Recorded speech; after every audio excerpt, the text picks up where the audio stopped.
When you look at the state of the world today, all the conflict, the chaos, that feeling that things are just spiraling out of control, it's really easy to feel a sense of dread. But what if that's not the whole story? Today, we're diving into a source that offers a totally different perspective. That we're not actually heading for destruction, but for a great transformation. Okay, let's get into it. Wow. This question, it just gets right to the heart of it, doesn't it?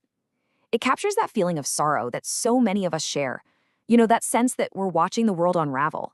And this right here is a starting point for our entire discussion. So let's first explore that feeling, that idea of a world on the brink. The source material totally acknowledges this widespread anxiety. It confirms that what we're all feeling, well, it isn't an overreaction. It's a response to a very real and very tangible decline. And the source breaks this decline down into a few key areas. It's not just one thing, right?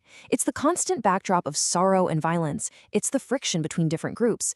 And it's the physical decay of our planet itself. Think about it. The very elements that are supposed to sustain us, like air, water, and food, are becoming polluted. It really paints a picture of a system in total crisis. But the problem actually goes deeper than what we can see. According to this perspective, the turmoil isn't just happening here in our physical world. It extends to what the source calls the invisible worlds, the subtle and causal realms of existence. The core idea here is that there's this universal cry for release from suffering happening on every single plane of reality. So this brings us to a really fundamental question. When you're faced with all this chaos, is destruction the only possible outcome? The common assumption is, yeah, probably. But this source challenges us to consider a completely different possibility: transformation. And here's the question posed directly to us. Is destruction truly the only path forward? Is it the inevitable conclusion to our story? We're really being asked to just pause for a second and challenge that deeply ingrained fear.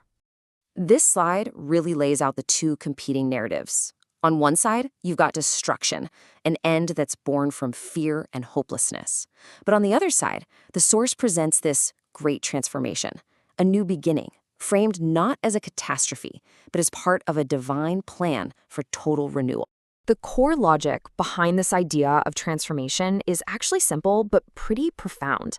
The source argues that a creator, which is described here as an ocean of mercy, would never, ever desire the destruction of its own creation. The will isn't to demolish everything, but to purify and rebuild it. So, if the divine plan isn't destruction, then what is it? Let's define exactly what this great transformation is. The source actually uses a specific term for it: Maha Parivartana. Maha Parivartana is presented as something much more than just the turning of an age. It's a total, all-encompassing process of purification. The goal isn't just to fix the world, but to elevate all of existence to a much higher state of being. It's like a complete system reboot. And the scale of this transformation is just immense.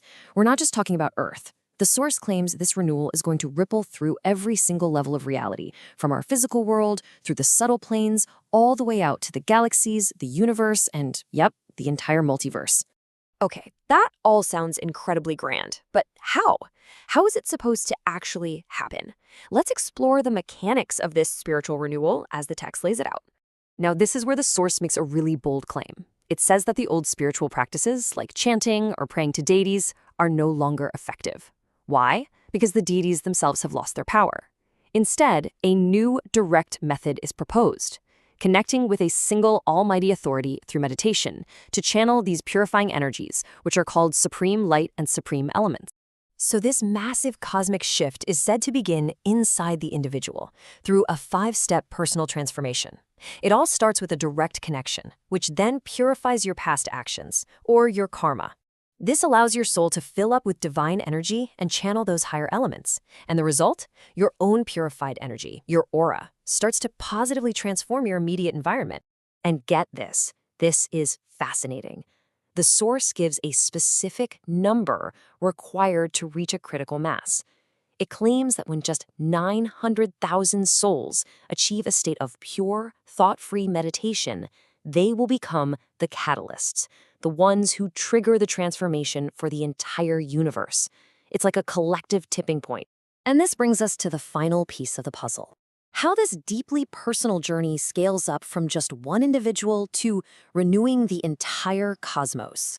This timeline shows the proposed chain reaction. Stage 1 kicks off with that core group of 900,000 souls.